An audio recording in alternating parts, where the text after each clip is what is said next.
India British ഗവൺമെൻറ്റിന് കീഴിൽ. ഭരണ സംവിധാനത്തിൻ്റെ വളർച്ച എങ്ങനെയായിരുന്നു എന്ന് നോക്കാം. 1857 വിപ്ലവം ബ്രിട്ടീഷ് ഇന്ത്യൻ ഭരണ സമ്പ്രദായത്തിൽ വളരെ വലിയ രീതിയിൽ മാറ്റങ്ങളുണ്ടാക്കി. അതോടെ ഇംഗ്ലീഷ് ഈസ്റ്റ് ഇന്ത്യ കമ്പനിയുടെ ഭരണം എന്നേക്കുമായിട്ട് അവസാനിച്ചു.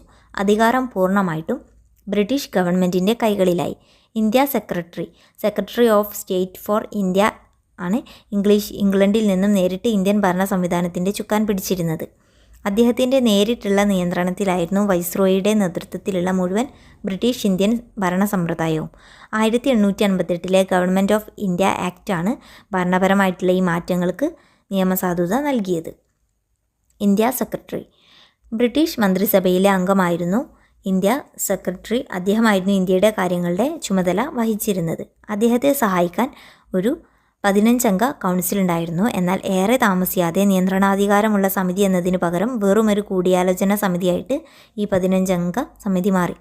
കമ്പനി ഭരണകാലത്ത് ബോർഡ് ഓഫ് കൺട്രോളും കോർട്ട് ഓഫ് ഡയറക്ടേഴ്സും പ്രയോഗിച്ചിരുന്ന സർവ്വ അധികാരങ്ങളും ഇന്ത്യ സെക്രട്ടറിയിൽ കേന്ദ്രീകരിച്ചു. മറ്റെല്ലാ മന്ത്രിമാരെയും പോലെ ഇന്ത്യ സെക്രട്ടറിയുടെ ഉത്തരവാദിത്വവും പാർലമെൻറ്റിനോടായിരുന്നു. എന്നാൽ ബ്രിട്ടനിലെ രാഷ്ട്രീയക്കാർ ഇന്ത്യൻ കാര്യങ്ങളിൽ കാര്യമായിട്ട് താൽപ്പര്യം കാണിച്ചിരുന്നില്ല. കൂടാതെ അവരിൽ ഭൂരിഭാഗവും ഇന്ത്യയെക്കുറിച്ചിട്ട് അറിവില്ലാത്തവരുമായിരുന്നു. അതുകൊണ്ട് ഇന്ത്യ സെക്രട്ടറിയുടെ പേരിൽ പാർലമെൻറ്റിനുണ്ടായിരുന്നു എന്ന് കരുതപ്പെട്ടിരുന്ന നിയന്ത്രണം ഒരു കെട്ടുകഥ മാത്രമായിരുന്നു. നിയമപരമായിട്ടല്ലായിരുന്നുവെങ്കിലും പ്രയോഗത്തിൽ ഇന്ത്യ സെക്രട്ടറി ബ്രിട്ടീഷ് ഇന്ത്യൻ ഭരണകൂടത്തിൻ്റെ മേൽ അപരിമിതമായിട്ടുള്ള അധികാരങ്ങൾ പ്രയോഗിക്കുവാൻ കാരണമായി. മുമ്പ് സമർത്ഥനായിട്ടുള്ള ഒരു ഗവർണർ ജനറലിന് ബോർഡ് ഓഫ് കൺട്രോളിനെയും കോർട്ട് ഓഫ് ഡയറക്ടേഴ്സിനെയും തമ്മിൽ ഭിന്നിപ്പിച്ച് കാര്യം നടത്താൻ സാധിക്കുമായിരുന്നു. ഇപ്പോൾ ഇന്ത്യയുടെ കാര്യങ്ങളിൽ പരിപൂർണ നിയന്ത്രണമുണ്ടായിരുന്ന ഇന്ത്യ സെക്രട്ടറിക്ക് വൈസ്രോയിയുടെയും അദ്ദേഹത്തിൻ്റെ ഭരണനിർവഹണ സമിതിയുടെയും മേൽ വലിയ രീതിയിൽ നിയന്ത്രണം ചെലുത്തുവാൻ സാധിച്ചു. 1870 ഇന്ത്യയും ഇംഗ്ലണ്ടും തമ്മിൽ നേരിട്ട് കമ്പി മൂലം അഥവാ ടെലിഗ്രാഫ് മൂലം ബന്ധിക്കപ്പെട്ടപ്പോൾ ഇന്ത്യ സെക്രട്ടറിക്ക് ഇന്ത്യ ഗവൺമെൻറ്റുമായിട്ട് എളുപ്പം ബന്ധപ്പെടുവാൻ സാധിച്ചു. അതുകൊണ്ട് ഓരോ അവസരങ്ങളിലും വൈസ്രോയി എന്തു ചെയ്യണമെന്ന് പറയാൻ ഇന്ത്യ സെക്രട്ടറിക്ക് സാധിച്ചു. ഇത് വൈസ്രോയിയെ ഇന്ത്യ സെക്രട്ടറിയുടെ ഒരു ആജ്ഞാനുവർത്തി മാത്രമാക്കി തീർക്കുകയും ചെയ്തു. ഗവർണർ ജനറലും വൈസ്രോയിയും ബ്രിട്ടീഷ് ഇന്ത്യൻ ഭരണ സംവിധാനത്തിലെ ഇന്ത്യയിലെ തലവനായിരുന്നു വൈസ്രോയി. അദ്ദേഹത്തെ ഭരണകാര്യങ്ങളിൽ സഹായിക്കാൻ ആറംഗങ്ങളുള്ള ഒരു നിർവഹണ സമിതി ഉണ്ടായിരുന്നു. അതിലെ അംഗങ്ങളെല്ലാം ബ്രിട്ടീഷുകാരായിട്ടുള്ള ഉദ്യോഗസ്ഥന്മാരുമായിരുന്നു. ഇന്ത്യയെ സംബന്ധിച്ചിടത്തോളം പരമാധികാര സമിതിയായിരുന്നു വൈസ്രോയിയും അദ്ദേഹത്തിൻ്റെ ഭരണനിർവഹണ സമിതിയും. 1858 മുമ്പ് വൈസ്രോയി ഗവർണർ ജനറൽ എന്ന പേരിലാണ് അറിയപ്പെട്ടിരുന്നത്. 1858 ഗവൺമെൻറ് ഓഫ് ഇന്ത്യ ആക്ടിനു ശേഷമാണ് ഗവർണർ ജനറൽ എന്ന് വൈസ്രോയിയെ വിളിക്കപ്പെടാൻ തുടങ്ങിയത്.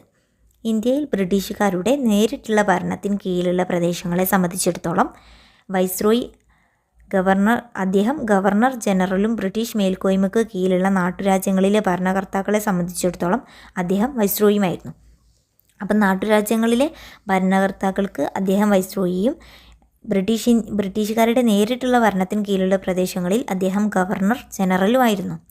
ബ്രിട്ടീഷ് രാജാവിനെ ഇന്ത്യയിൽ പ്രതിനിധീകരിക്കുന്ന ആളാണ് വൈസ്രോയി. 1858 നവംബർ 1 ബ്രിട്ടീഷ് രാജ്ഞിയുടെ വിജ്ഞാപനത്തിലൂടെയാണ് ഈ വസ്തുതകൾ ഇന്ത്യയിൽ പ്രഖ്യാപിക്കപ്പെട്ടത്. വൈസ്രോയും അദ്ദേഹത്തിൻ്റെ ഭരണനിർവഹണ സമിതിയും തമ്മിലുള്ള ബന്ധം ഇന്ത്യ സെക്രട്ടറിയും അദ്ദേഹത്തിൻ്റെ ഉപദേശക സമിതിയും തമ്മിലുള്ളതിന് തുല്യമായിരുന്നു. വൈസ്രോയിയുടെ ഭരണനിർവഹണ സമിതിയിലേക്ക് പുതുതായിട്ട് ഏതാനും പേരെ കൂടി ചേർത്താണ് നിയമനിർമ്മാണ സഭ രൂപീകരിച്ചത്. 1853 ആക്ടിലാണ് ഇതിന് വ്യവസ്ഥ ചെയ്തത്. അന്നത്തെ നിയമനിർമ്മാണ സമിതിയുടെ സംഖ്യ 12 ആയിരുന്നു. ഇതിൽ 6 പേർ അംഗങ്ങളായിരുന്നു അഥവാ അഡീഷണൽ മെമ്പേഴ്സായിരുന്നു. 1861 ഇന്ത്യൻ കൗൺസിൽസ് ആക്റ്റാണ് ഈ വിശേഷ അംഗങ്ങളുടെ സംഖ്യ 6-ൽ നിന്നും കുറയാതെയും 12-ൽ കൂടാതെ ഇരിക്കുവാനും വ്യവസ്ഥ ചെയ്തത്. നിയമനിർമ്മാണ നടപടികളിൽ ഇന്ത്യക്കാരെ കൂടി പങ്കെടുപ്പിക്കുവാനുള്ള തീരുമാനം ഉണ്ടായതോടുകൂടി ഏതാനും ഇന്ത്യക്കാരും ഈ സമിതിയിലേക്ക് നാമനിർദ്ദേശം ചെയ്യപ്പെട്ടു. സർ ദിനകർ റാവു, പട്യാല മഹാരാജാവ്, ബനാറസിലെ രാജാവ് എന്നിവർ വൈസ്രോയിയുടെ നിയമനിർമ്മാണ സമിതിയിലേക്ക് നാമനിർദ്ദേശം ചെയ്യപ്പെട്ടു. ഈ കൗൺസിലിൻ്റെ അധികാരങ്ങൾ വളരെ പരിമിതമായിരുന്നു. ചോദ്യങ്ങൾ ചോദിക്കുവാനും പ്രമേയങ്ങൾ അവതരിപ്പിക്കുവാനോ അതുപോലെ തന്നെ ബജറ്റ് ചർച്ച ചെയ്യാനോ അതിന് അധികാരം ഉണ്ടായിരുന്നില്ല. പ്രവിശ്യ തലത്തിൽ ഗവർണർമാരും അവരെ സഹായിക്കുവാനുള്ള ഭരണനിർവഹണ സമിതികളും നിയമനിർമ്മാണ സമിതികളും ഉണ്ടായിരുന്നു. കേന്ദ്ര നിയമനിർമ്മാണ സഭയിലേക്കെന്ന പോലെ തന്നെ പ്രവിശ്യ നിയമനിർമ്മാണ സഭയിലേക്കും ഇന്ത്യക്കാരെ നാമനിർദ്ദേശം ചെയ്തിരുന്നു. ഇനി സിവിൽ സർവീസിനെ കുറിച്ചിട്ട് നോക്കാം. 1858 ഇന്ത്യയുടെ ഭരണം ബ്രിട്ടീഷ് ഗവൺമെൻറ് ഏറ്റെടുത്തതിനു ശേഷം ഇന്ത്യയിലെ സിവിൽ സർവീസ് ഇന്ത്യ സെക്രട്ടറിയുടെ കീഴിൽ ആക്കപ്പെട്ടു. ഇന്ത്യയിലും ഇംഗ്ലണ്ടിലും ഒരേ സമയം നടത്തപ്പെട്ടിരുന്ന മത്സര പരീക്ഷകളിലൂടെയാണ് സിവിൽ സർവീസിലേക്കുള്ള നിയമനങ്ങൾ നടത്തിയിരുന്നത്. താഴ്ന്ന പടിയിലുള്ള ഉദ്യോഗങ്ങളിലേക്കുള്ള നിയമനങ്ങൾ ഗവർണർ ജനറൽ മത്സര പരീക്ഷകളിലൂടെയും നാമനിർദ്ദേശങ്ങളിലൂടെയും നേരിട്ട് നടത്തി. ബ്രിട്ടീഷ് ഭരണത്തെ ഇന്ത്യയിലെ നിലനിർത്തിയ ഉരുക്കുചട്ടയായിട്ടാണ് സിവിൽ സർവീസ് വിശേഷിപ്പിക്കപ്പെട്ടത്. സിവിൽ സർവീസ് ഉദ്യോഗസ്ഥന്മാർ ബുദ്ധിശക്തി, സത്യസന്ധത, സ്ഥിരോത്സാഹം, ആത്മാർത്ഥത എന്നിവയ്ക്ക് പേര് കേട്ടവരായിരുന്നു. എന്നാൽ കാലാന്തരത്തിൽ അവർ കർക്കശ സ്വഭാവക്കാരും അഹങ്കാരികളുമായിട്ട് മാറി. ഇന്ത്യൻ ജനജീവിതത്തിലെ പുരോഗമനപരമായിട്ടുള്ള എല്ലാത്തിനെയും എതിർത്തിരുന്നവരായിരുന്നു അവർ. യഥാർത്ഥത്തിൽ ഇന്ത്യ സെക്രട്ടറിയോട് മാത്രമായിരുന്നു അവർക്ക് ഉത്തരവാദിത്തം ഉണ്ടായിട്ടുണ്ടായിരുന്നത്. അദ്ദേഹത്തിന് മുൻപിൽ നല്ലമിള്ള ചമഞ്ഞു നിന്നാൽ അവർക്ക് മറ്റാരെയും ഭയപ്പെടേണ്ടിയിരുന്നില്ല. വിദൂരമായിട്ടുള്ളൊരു സ്ഥലത്തായിരുന്നു, അഥവാ ഇംഗ്ലണ്ടിലായിരുന്നു ഇന്ത്യ സെക്രട്ടറി ഉള്ളത്. അദ്ദേഹത്തിന് ഇന്ത്യൻ ഭരണത്തിൻ്റെ വിശദാംശങ്ങളിൽ ഫലപ്രദമായിട്ടുള്ള നിയന്ത്രണം ചെലുത്തുവാൻ സാധിച്ചിരുന്നില്ല. അതേസമയം പാർലമെൻറ്റിൻ്റെ മുമ്പിൽ അദ്ദേഹത്തിന് ഇന്ത്യയിലെ സിവിൽ സർവൻസിൻ്റെ ചെയ്തികളെ നീതീകരിക്കേണ്ട കടമയുണ്ടായിരുന്നു. ആത്യന്തികമായിട്ടുള്ള ഉത്തരവാദിത്ത ബോധം അദ്ദേഹത്തിൽ നിക്ഷിപ്തമായിരുന്നു. അത്യുന്നതരായിട്ടുള്ള ഇന്ത്യൻ സിവിൽ സർവീസ് ഉദ്യോഗസ്ഥന്മാരുടെ നേതൃത്വത്തിലുള്ള സർവ്വശക്തരായിട്ടുള്ള ഉദ്യോഗസ്ഥ വൃന്ദം ബ്യൂറോക്രസിയുടെ ഉദയത്തിന് ഇത് ഇടയാക്കി. അനേകം ആനുകൂല്യങ്ങൾ അനുഭവിച്ചിരുന്ന സിവിൽ സർവൻസ് ശക്തിമത്തായിട്ടുള്ള സംഘടിത വിഭാഗമായിട്ട് വളർന്നു. അതിലെ അംഗങ്ങളായിരുന്നു ഇന്ത്യയുടെ യഥാർത്ഥ ഉടമകൾ എന്ന് പറയുന്നത്. അവർ സ്ഥാനഭ്രംശവും ഉത്തരവാദിത്വവും ഇല്ലാത്തവരായിരുന്നു. അവരുടെ തന്നെ കൂട്ടത്തിൽപ്പെട്ട ചങ്ങാതിമാരോടല്ലാതെ ആരോടും അവർ വിധേയരല്ലായിരുന്നു. ശക്തമായിട്ടുള്ള പൊതുജന അഭിപ്രായം രാജ്യത്തിൽ ഇല്ലായിരുന്നതും അവരുടെ സ്ഥാനം വളരെയധികം ശക്തിയാക്കാൻ സഹായിച്ചു. കഴിവുള്ളവരെങ്കിലും അവരെല്ലാവരും തന്നെ അഹങ്കാരികളും മേധാവിത്വ മനസ്ഥിതിയുള്ളവരുമായിരുന്നു. അവർ ഭരിച്ചിരുന്ന ജനങ്ങൾ തമ്മിൽ വലിയ അകൽച്ച ഉണ്ടാക്കാൻ അവർക്ക് സാധിച്ചു. അവർ ഭരിച്ചിരുന്ന ജനങ്ങളും തമ്മിൽ വലിയ രീതിയിൽ അകൽച്ചയുണ്ടായിരുന്നു. ഒരു സൽഭരണ സമ്പ്രദായത്തിൻ്റെ അടിത്തറ എന്ന് വിശേഷിപ്പിക്കാവുന്ന ഭരണകർത്താക്കളും ഭരണീയരും തമ്മിലുള്ള പരസ്പര ധാരണയും താല്പര്യവും ഈ രണ്ട് വിഭാഗങ്ങൾ തമ്മിൽ ഉണ്ടായിരുന്നില്ല. ഇന്ത്യൻ ഭരണവ്യവസ്ഥയുടെ ഉപരിതലങ്ങളിൽ ഇംഗ്ലീഷുകാർ മാത്രമേ ഉണ്ടായിട്ടുണ്ടായിരുന്നുള്ളൂ. ഇന്ത്യക്കാരെ ഉയർന്ന ഉദ്യോഗങ്ങളിൽ നിയമിക്കാൻ അനുവദിച്ചു കൊണ്ടിട്ടുള്ള നിയമങ്ങൾ പാസ്സാക്കപ്പെട്ടിരുന്നെങ്കിലും പഴയ സമ്പ്രദായം തന്നെ മാറ്റമില്ലാതെ നിലനിന്നു. വലിയ ഇന്ത്യക്കാരെ ഉയർന്ന ഉദ്യോഗങ്ങളിലൊന്നും നിയമിച്ചിരുന്നില്ല. അതിനുള്ള നിയമങ്ങൾ പാസ്സാക്കപ്പെട്ടിരുന്നു. എന്നാൽ ബ്രിട്ടീഷുകാർ തന്നെയായിരുന്നു ഇന്ത്യയിലെ ഉയർന്ന ഉദ്യോഗങ്ങൾ വഹിച്ചിരുന്നത്. സിവിൽ സർവീസിൻ്റെ വാതിൽ ഒരു തുറന്ന മത്സര പരീക്ഷയുടെ അടിസ്ഥാനത്തിൽ യൂറോപ്യരും ഇന്ത്യക്കാരുമായിട്ടുള്ള എല്ലാവർക്കും വേണ്ടി തുറന്നിട്ടിരുന്നു എന്നുണ്ടെങ്കിലും വളരെ ചുരുക്കം ഇന്ത്യക്കാരെ നിയമനത്തിന് യോഗ്യത നേടിയിട്ടുണ്ടായിരുന്നുള്ളൂ. ഭരണത്തിൻ്റെ നട്ടെല്ലായിട്ടുള്ള സിവിൽ സർവീസിന് പുറമെ ഇന്ത്യയെ ഭരിക്കാൻ ഇംഗ്ലീഷുകാരും പോലീസുകാരെയും പട്ടാളത്തിനെയും അമിതമായിട്ട് ആശ്രയിക്കുകയും ചെയ്തിരുന്നു. ഇനി ജുഡീഷ്യറിയെ കുറിച്ചിട്ട് നോക്കാം. 1857 വളരെ മുമ്പ് തന്നെ ബ്രിട്ടീഷുകാർ ഇന്ത്യയിൽ ഒരു സംഘടിതമായിട്ടുള്ള നിയമ സംവിധാനം ഏർപ്പെടുത്തിയിരുന്നു. ഒന്നിനു മുകളിൽ മറ്റൊന്ന് എന്ന തരത്തിലാണ് സിവിൽ ക്രിമിനൽ കോടതികളുടെ ശൃംഖല നാട്ടിലെങ്ങും സൃഷ്ടിച്ചിരുന്നത്. കൂടാതെ റവന്യൂ നീതിന്യായ വകുപ്പുകൾ വിഭജിക്കുകയും കലക്ടർമാരിൽ നിന്നും നീതിന്യായ വകുപ്പ് എടുത്തു മാറ്റുകയും ചെയ്തു. കേസ് വിചാരണകൾ നടത്തിയിരുന്നത് മുസ്ലിം ക്രിമിനൽ നിയമത്തിൻ്റെയും പരമ്പരാഗതമായി നിലനിന്നിരുന്ന ആചാരങ്ങളുടെയും കീഴ്വഴക്കങ്ങളുടെയും അടിസ്ഥാനത്തിലായിരുന്നു. ഈ രീതി തന്നെ തുടർന്നു പോന്നെങ്കിലും ബ്രിട്ടീഷുകാർ കാലക്രമേണ ഒരു പുതിയ നിയമ സമ്പ്രദായത്തിന് രൂപം നൽകി. അവർ പുതിയ റെഗുലേഷനുകൾ പാസ്സാക്കുകയും നിലവിലുള്ള നിയമങ്ങളെ ക്രമീകരിക്കുകയും പുതിയ വ്യാഖ്യാനങ്ങൾ നൽകുകയും നവീകരിക്കുകയും ചെയ്തു. ഇങ്ങനെ രാജ്യത്തെ നിയമങ്ങൾ ഏറെക്കുറെ മനുഷ്യനിർമ്മിതങ്ങളായിത്തീരുകയും ചെയ്തു. പാരമ്പര്യത്തെയും മതത്തെയും ഉപേക്ഷിച്ച് നിയമങ്ങൾ മിക്കവാറും മനുഷ്യൻ്റെ യുക്തിബോധത്തിൽ അധിഷ്ഠിതങ്ങളായിട്ട് മാറി. 1865 കൽക്കത്ത, മദ്രാസ്, ബോംബെ എന്നിവിടങ്ങളിൽ ഹൈക്കോടതികൾ സ്ഥാപിതമായി. Indian penal code, civil procedure കോഡും അതുപോലെ ഇന്ത്യൻ പീനൽ കോഡും 1860 സ്ഥാപിച്ചത്. Criminal procedure code 1861. British India മുഴുവൻ നിലവിൽ വന്നു. ഇത്തരം നിയമങ്ങളെല്ലാം ബ്രിട്ടീഷ് ഇന്ത്യ മുഴുവൻ നിലവിൽ വന്നു. ആധുനിക നിയമ സമ്പ്രദായത്തിന് ഒടുവിൽ അവ അടിസ്ഥാനമാവുകയും പിന്നീട് വലിയ മാറ്റമൊന്നും കൂടാതെ തുടരുകയും ചെയ്തു. പുതിയ ആവശ്യങ്ങളും സാഹചര്യങ്ങളും സമ്മർദ്ദങ്ങളും നേരിടുന്നതിനു വേണ്ടി മാത്രമേ മാറ്റങ്ങൾ വരുത്തിയിട്ടുണ്ടായിരുന്നുള്ളൂ. ഇന്ത്യയിലെങ്ങുമുള്ള കോടതികൾക്ക് പിന്തുടരാൻ കഴിയുന്ന ഒരേ നിയമസംഹിതകളായിരുന്നു അവ. ഇനി പോലീസ് ഭരണം എങ്ങനെയായിരുന്നു നോക്കാം.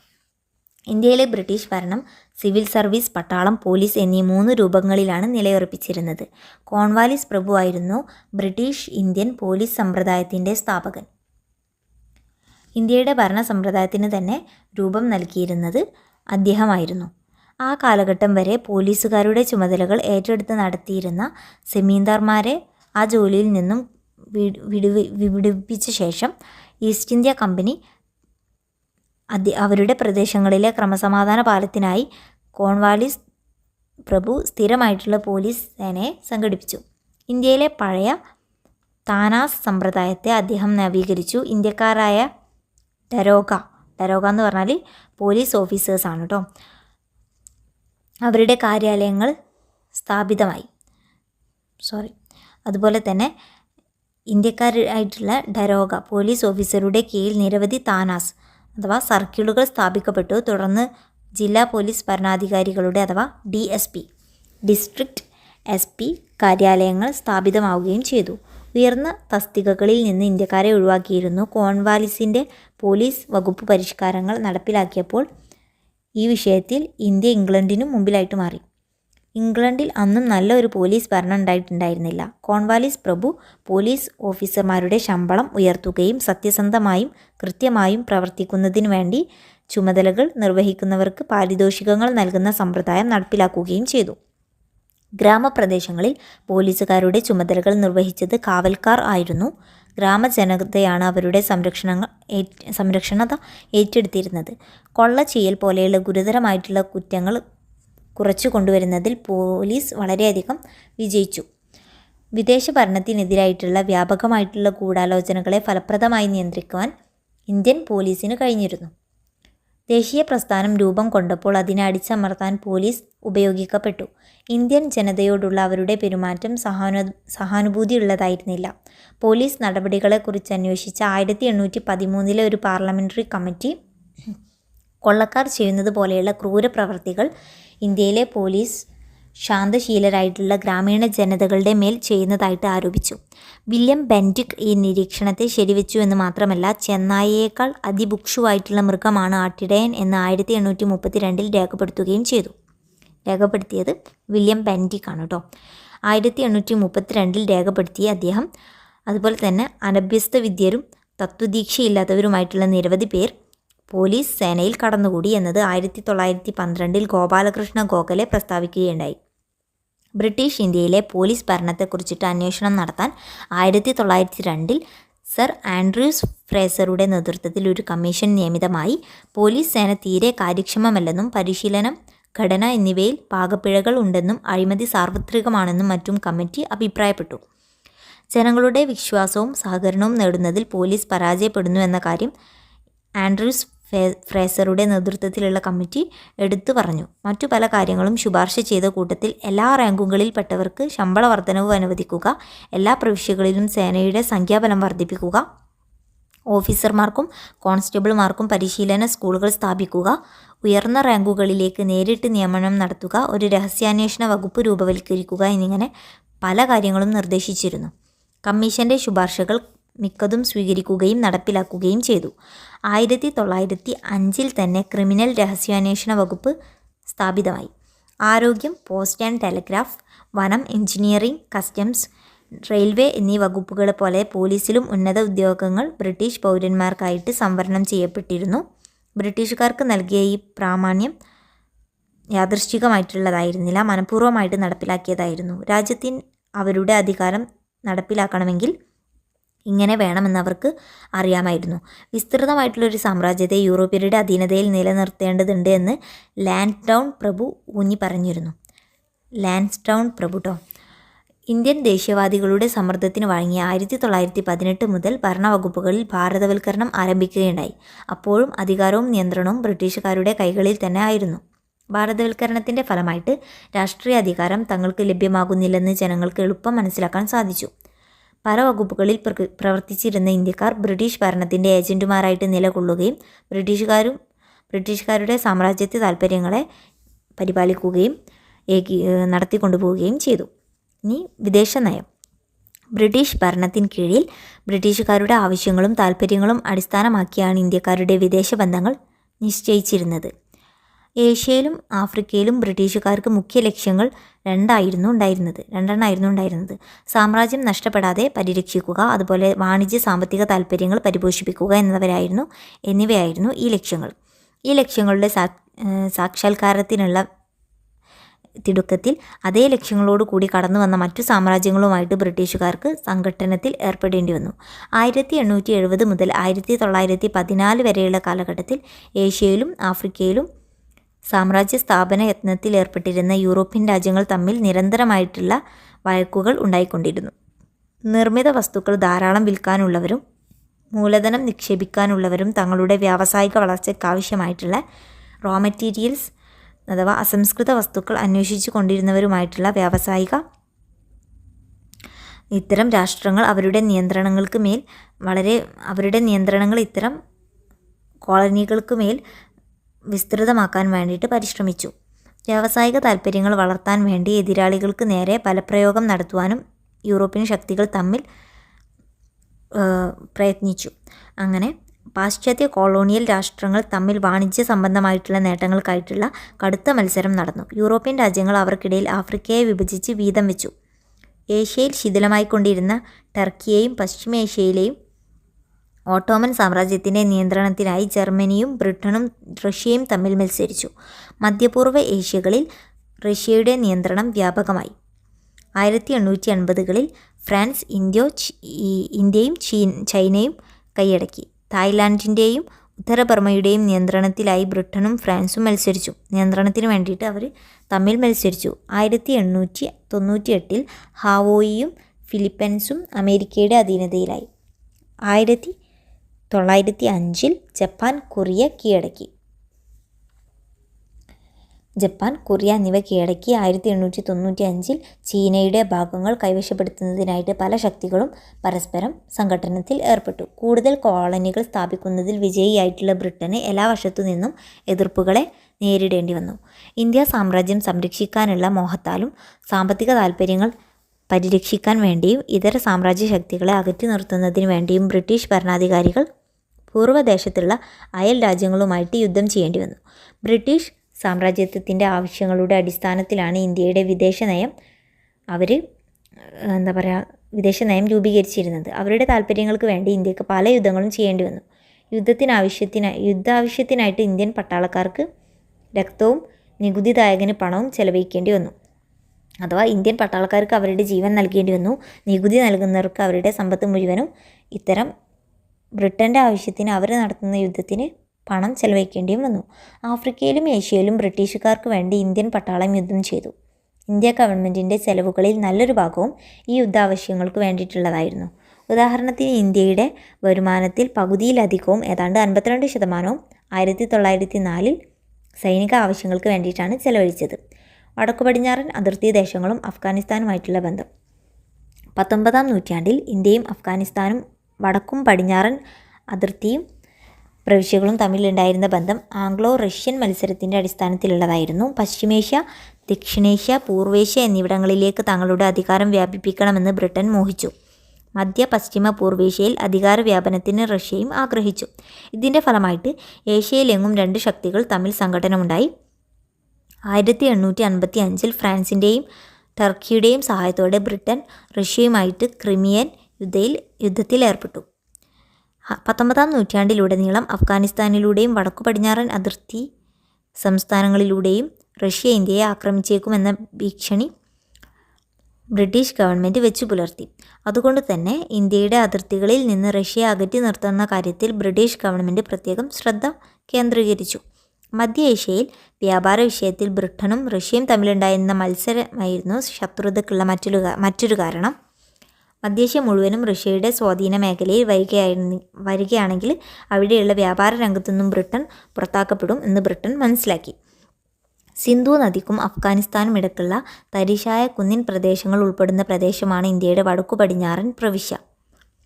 പെഷവാറിനും ക്വറ്റയ്ക്കും ഇടയിലുള്ള ഖൈബർ പാസുകളും ബോളൻ പാസുകളും ഒഴികെയുള്ള സ്ഥലങ്ങൾ അലംഘനീയങ്ങളാണെന്ന് പറയാം. ചില്ലറ വ്യാപാരങ്ങൾ ചെയ്യുകയും പഞ്ചാബിലെ ഫലഭൂയിഷ്ഠമായിട്ടുള്ള പ്രദേശങ്ങൾ കൊള്ള ചെയ്യുകയും തൊഴിലാക്കിയിരുന്ന ഗോത്രവംശജരായിരുന്നു ആ പ്രവിശ്യയിൽ പാർപ്പുറപ്പിച്ചിരുന്നത് അഥവാ അവിടെ ജീവിച്ചിരുന്നത്. പലപ്പോഴും സൈന്യത്തിൽ നിന്ന് ഒളിച്ചോടിപ്പോകുന്നവരും കള്ളന്മാരും കൊള്ളക്കാരും ഇവർക്ക് കൂട്ടുനിന്നു. പഞ്ചാബും സിന്ധും പിടിച്ചടക്കിയതോടെ കമ്പനി വക പ്രദേശങ്ങൾക്ക് ബലൂജികളുടെയും പഠാൻകാരുടെയും പ്രദേശങ്ങളുമായിട്ട് പൊതു അതിർത്തികളുണ്ടായി. അതിർത്തിയിലെ ഗോത്രവംശജരുമായിട്ട് ഇന്ത്യ ഗവൺമെൻറ്റിൻ്റെ ബന്ധങ്ങൾക്ക് പൊതു സ്വഭാവമോ സ്ഥിരതയോ ഉണ്ടായിരുന്നില്ല. കാലഭേദമനുസരിച്ച് അത് മാറിക്കൊണ്ടിരുന്നു. അതിർത്തി പ്രശ്നങ്ങൾ പരിഹരിക്കാനുള്ള മാർഗങ്ങളും വ്യത്യസ്തമായിരുന്നു. സിന്ധ് ആദ്യമായി പിടിച്ചടക്കി ഭരിച്ച സർ ചാൾസ് നേപ്പിയർ ഗോത്രവംശജരുടെ കടന്നാക്രമണങ്ങളിൽ നിന്ന് 150 മൈൽ ദൈർഘ്യം വരുന്ന അതിർത്തി സംരക്ഷിക്കാൻ കോട്ടയും കൊത്തളങ്ങളും ഉണ്ടാക്കിയും ആവശ്യമുള്ളിടത്ത് സൈന്യത്തെ പാർപ്പിച്ചും ഏർപ്പാടുകൾ ചെയ്തിരുന്നു. ഇതിനും പുറമെ അതിർത്തി പ്രദേശങ്ങളിൽ വസിച്ചിരുന്നവർക്ക് സ്വയം പ്രതിരോധാർത്ഥം ആയുധങ്ങൾ നൽകുകയും ചെയ്തു. എന്നാൽ ആയുധങ്ങൾ കയ്യിൽ കിട്ടിയവർ ആക്രമണകാരികളെ പ്രതിരോധിക്കുന്നതിന് പകരം ഉൾനാടുകൾ കൊള്ള ചെയ്യാൻ ആരംഭിച്ചപ്പോൾ ഈ നടപടികൾ പരാജയപ്പെട്ടു എന്ന് പറയാം. നേപ്പിയറുടെ പിൻഗാമിയായിരുന്ന ബാർട്ടിൽ ഫ്രർ നേപ്പിയറുടെ നയങ്ങൾ തിരുത്തി കൊടുത്ത ആയുധങ്ങൾ തിരികെ വാങ്ങി കോട്ടകൾ ഇടിച്ചു നിരത്തി പകരം അവിടെയെല്ലാം റോഡുകൾ വെട്ടുകയും കനാലുകൾ നിർമ്മിക്കുകയും ചെയ്തു. കുതിരപ്പടയുടെ 2 റെജിമെൻറ്റുകൾ രൂപീകരിച്ച് ആക്രമണകാരികളായ ഗോത്രവംശജരെ നിലക്ക് നിർത്താൻ യത്നിച്ചു. അതിർത്തികളിൽ റോന്തു ചുറ്റൽ കർശനമാക്കി. അടിയന്തര സന്ദർഭങ്ങളിൽ ഇടപെടാൻ പ്രത്യേക സൈനിക വ്യൂഹത്തെ ഒരുക്കി നിർത്തി. കാലറ്റിലെ ഖാനെ ബലൂച്ചി ഗോത്രവംശജരുടെ തലവനായിട്ട് അംഗീകരിച്ചു. കാലറ്റിലുണ്ടായിരുന്ന ഖാനെ ബലൂചി ഗോത്രവംശജരുടെ തലവനായിട്ട് അംഗീകരിക്കുകയും ചെയ്തു. കുറ്റക്കാരെ ശിക്ഷിക്കുന്ന കാര്യത്തിൽ അദ്ദേഹത്തിന് പൂർണ്ണ പിന്തുണ വാഗ്ദാനം ചെയ്തു. പുതിയ നയപരിപാടികളുടെ മുഖ്യ അംശങ്ങളായിരുന്നു ഇതെല്ലാം. പഞ്ചാബ് അതിർത്തിയിൽ ഗുരുതരമായിട്ടുള്ള പ്രശ്നങ്ങളുണ്ടായി. അവിടെ കൂടുതൽ ദൈർഘ്യമുള്ള പർവ്വത പ്രദേശമായിരുന്നു എന്നതിനാൽ പഠാൻ വർഗ്ഗക്കാരെ നിയന്ത്രിക്കുക കൂടുതൽ പ്രയാസമുള്ള കാര്യമായിരുന്നു. 1/4 നൂറ്റാണ്ടുകാലം പട്ടാളക്കാരെ ഉപയോഗിച്ചിട്ടാണ് പഞ്ചാബ് ഗവൺമെൻറ് ആക്രമികളായിട്ടുള്ള ഗോത്രവംശജരെ ബ്രിട്ടീഷ് ഗവൺമെൻറ് പഞ്ചാബിൽ പ്രതിരോധിച്ചിരുന്നത്. അതിർത്തികൾ ശാന്തമായിരിക്കുവാനും വ്യാപാര മാർഗങ്ങൾ തുറന്നിടാനും ഗവൺമെൻറ്റിനു നന്നേ പ്രയത്നിക്കേണ്ടി വന്നിരുന്നു. പിന്നീട് ഇക്കൂട്ടരെയും പരിഷ്കൃതരാക്കാനുള്ള പരിശ്രമങ്ങൾ നടന്നു. അവരുടെ ദേശങ്ങളിൽ ആശുപത്രികൾ സ്ഥാപിച്ചു. സമാധാനം പാലിക്കുമെന്ന് ഉറപ്പ് കൊടുക്കുന്നവർക്ക് അതിർത്തിക്കപ്പുറം കൃഷിഭൂമികൾ നൽകാൻ തയ്യാറായി. പട്ടാളത്തിലും പോലീസിലും അവർക്ക് ഉദ്യോഗങ്ങൾ നൽകി. അതേസമയം ആക്രമിക്കാനൊരുമ്പെടുന്നവരെ ശക്തമായിട്ട് നേരിടുകയും ചെയ്തു. അത്തരക്കാരുടെ ഗ്രാമങ്ങൾ ചുട്ടുകരിച്ചു. വസ്തുനാശത്തിന് അവരിൽ നിന്നും കൂട്ടപ്പിഴ ഈടാക്കുകയും ചെയ്തു. പക്ഷേ ഇതൊന്നും അവരുടെ ആക്രമണോത്സുക ശമിപ്പിക്കാൻ പൂർണ്ണമായിട്ട് പ്രയോജനമായിട്ടുണ്ടായിരുന്നില്ല. ആക്രമണ പ്രവർത്തനങ്ങൾ വർദ്ധിക്കുകയും തുടരുകയും ചെയ്തു. ലിറ്റൺ പ്രഭു ഗവർണറായി നിയമിതനായപ്പോൾ അതിർത്തി ദേശത്തെ ഗോത്രവംശജരുടെ കാര്യത്തിൽ പുതിയ നയം രൂപീകരിച്ചു. അതിർത്തിയിലുടനീളം തന്ത്രപ്രധാനങ്ങളായിട്ടുള്ള സ്ഥാനങ്ങൾ കൈവശപ്പെടുത്തി. ബലൂചിസ്ഥാനിൽ ഒരു ഏജൻറ്റിനെ നിയമിച്ചു. 1876 കാലറ്റിലെ ഖാനിൽ നിന്നും ക്വറ്റ വീണ്ടെടുത്തു. പെഷവാറിലും ഡറാജത്തിലും കമ്മീഷണർഷിപ്പുകൾ സ്ഥാപിതമാക്കി. 1877 ഫെബ്രുവരിയിൽ ബലൂചിസ്ഥാനിൽ ഒരു പൊളിറ്റിക്കൽ ഏജൻസി സ്ഥാപിച്ചു. ഈ നയങ്ങളെ ലാൻസ്ഡൗൺ പ്രഭു കുറെ കൂടി മുമ്പോട്ട് കൊണ്ടുപോയി. അദ്ദേഹം കാശ്മീർ മഹാരാജാവിനെ സ്ഥാനഭ്രഷ്ടനാക്കി. ബോർ സോൾ താഴ്വരകളിലേക്കും ബ്രിട്ടീഷ് നിയന്ത്രണം വ്യാപിപ്പിച്ചു. ഗിൽജിത്ത് താഴ്വരയിലെ ഹുറീസ നാഗർ പ്രദേശങ്ങൾ കൈയടക്കി. ഒടുവിൽ 1892 കാലറ്റിലെ ഖാൻ രാജിവെക്കാൻ നിർബന്ധിതനാകുകയും ചെയ്തു. ഈ നടപടികൾ അഫ്ഗാനിസ്ഥാനിലെ അമീറിനെ സംശയാലുവാക്കി തീർത്തു. ഒടുവിൽ അദ്ദേഹത്തിൻ്റെ സംശയങ്ങൾ ദൂരീകരിക്കുന്നതിനു വേണ്ടി ഡുറാൻഡ് ഉടമ്പടി ഉണ്ടാക്കേണ്ടി വന്നു. ഗോത്രവംശജരുടെ കാര്യങ്ങളിൽ ഇടപെടുകയില്ലെന്ന് അദ്ദേഹം സമ്മതിച്ചു. ആയുധങ്ങളും വെടിക്കോപ്പുകളും ഇഷ്ടംപോലെ ഇറക്കുമതി ചെയ്യാൻ അദ്ദേഹത്തെ അനുവദിച്ചു.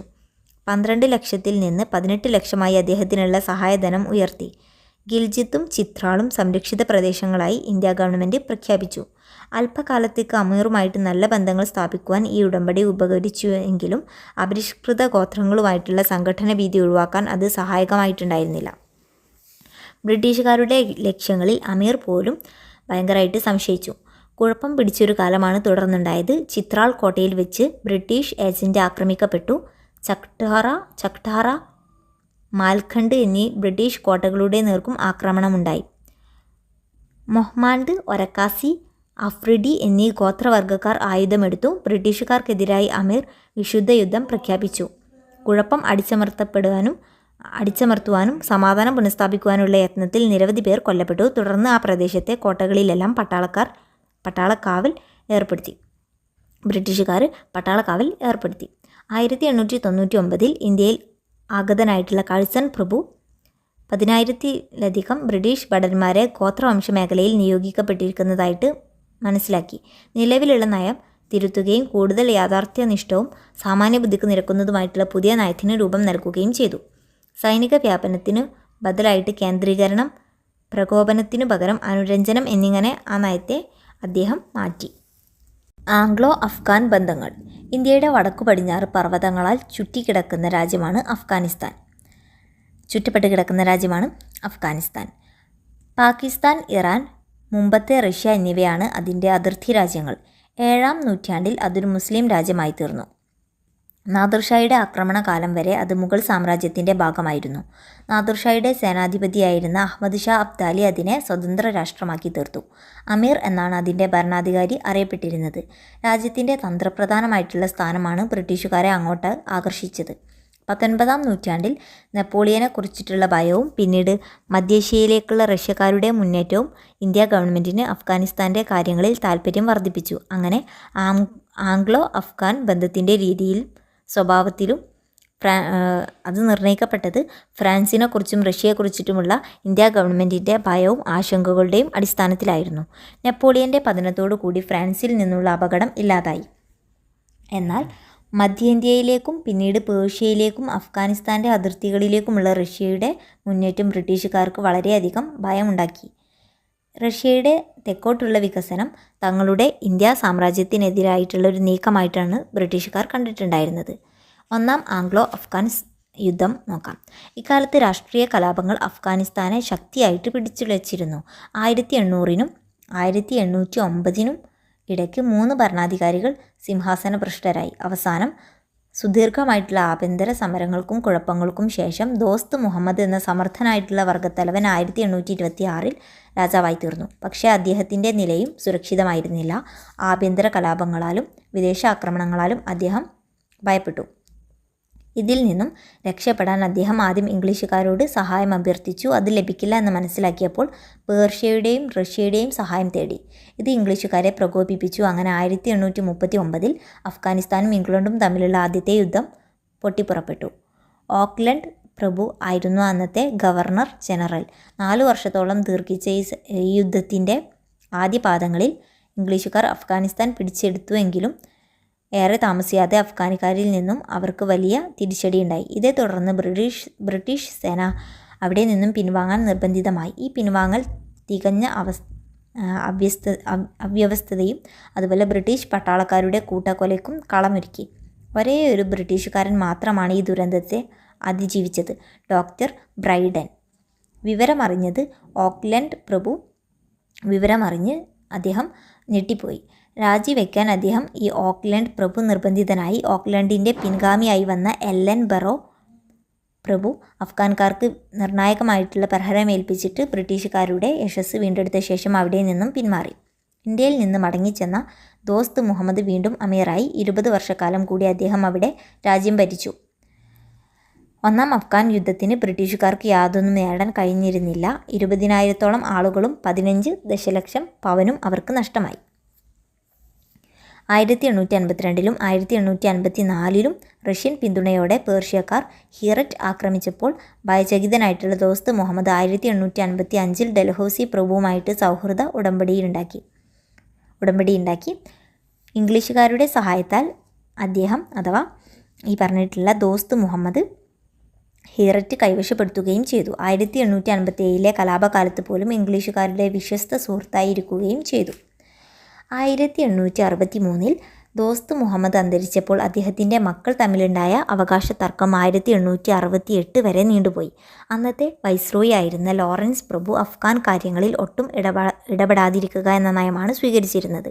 എന്നാൽ അഫ്ഗാനിസ്ഥാനിൽ റഷ്യ നടത്തിക്കൊണ്ടിരുന്ന നീക്കങ്ങളെ പരാജയപ്പെടുത്താൻ വേണ്ടി അദ്ദേഹം ദോസ്ത് മുഹമ്മദിൻ്റെ പുത്രനായിട്ടുള്ള ഷെർ ആലിക്ക് സഹായം വാഗ്ദാനം നൽകി. അധികാര മത്സരത്തിൽ വിജയിക്കാൻ വേണ്ടി അദ്ദേഹത്തെ സഹായിക്കുകയും ചെയ്തു. ലോറൻസ് ഒട്ടും താമസിയാതെ അദ്ദേഹത്തെ അമീറായിട്ട് അംഗീകരിച്ചു. ലോറൻസിൻ്റെ പിൻഗാമിയായിരുന്ന മേയോ പ്രഭുവും അഫ്ഗാൻ ഭരണാധികാരികളോട് സൗഹൃദം പുലർത്തുന്നതും അതുപോലെ ആ രാജ്യത്തിൻ്റെ ആഭ്യന്തര കാര്യങ്ങളിൽ ഇടപെടാതിരിക്കുന്നതുമായിട്ടുള്ള ലോറൻസിൻ്റെ നയം തന്നെ പിന്തുടർന്നു. മേയോ പ്രഭു അംബാലയിൽ വെച്ച് അമീറിനെ സന്ദർശിക്കുകയും അദ്ദേഹവുമായിട്ട് സുഹൃദ് ബന്ധം കാത്തുസൂക്ഷിക്കുകയും ചെയ്തു. എന്നാൽ നിശ്ചിത തുക സഹായധനമായിട്ട് വാങ്ങുക, അതുപോലെ വിദേശ ആക്രമണത്തിനും ആഭ്യന്തര കലാപത്തിനുമെതിരായിട്ട് സഹായം ഉറപ്പാക്കുക മുതലായ വ്യവസ്ഥകൾ ഉൾക്കൊള്ളുന്ന സൗഹൃദ കരാർ ഉണ്ടാക്കുന്നതിൽ അദ്ദേഹം വിജയിച്ചില്ല. പക്ഷേ അഫ്ഗാനിസ്ഥാൻ്റെ ഭൂമിശാസ്ത്രപരമായിട്ടുള്ള അഖണ്ഡത ലംഘിക്കുക ഇല്ലെന്ന് റഷ്യക്കാരിൽ നിന്നും ഉറപ്പ് വാങ്ങുന്നതിൽ മേയോ പ്രഭു വിജയിച്ചു. നോർത്ത് ബ്രൂക്ക് പ്രഭു വൈസ്രോയി ആയിരിക്കെ 1873 ഖീവ പിടിച്ചടക്കിയ ശേഷം റഷ്യ അഫ്ഗാനിസ്ഥാൻ അതിർത്തിയിലേക്ക് നീങ്ങിയപ്പോൾ സംഭ്രാന്തനായിട്ടുള്ള ഷെർ ആലി റഷ്യൻ ആക്രമണം ഉണ്ടാവുകയാണെങ്കിൽ അതിനെതിരായിട്ട് സഹായം നൽകാമെന്ന് വാഗ്ദാനം ബ്രിട്ടീഷുകാരിൽ നിന്നും വാങ്ങുവാൻ വേണ്ടി ശ്രമിച്ചു. ഈ ആശയത്തെ വൈസ്രോയി അനുകൂലിച്ചെങ്കിലും ബ്രിട്ടീഷ് ഗവൺമെൻറ് അതിനോട് യോജിച്ചില്ല. 1877 ഡിസ്രേലിയുടെ നേതൃത്വത്തിൽ ബ്രിട്ടനിലെ ഒരു യാഥാസ്ഥിതിക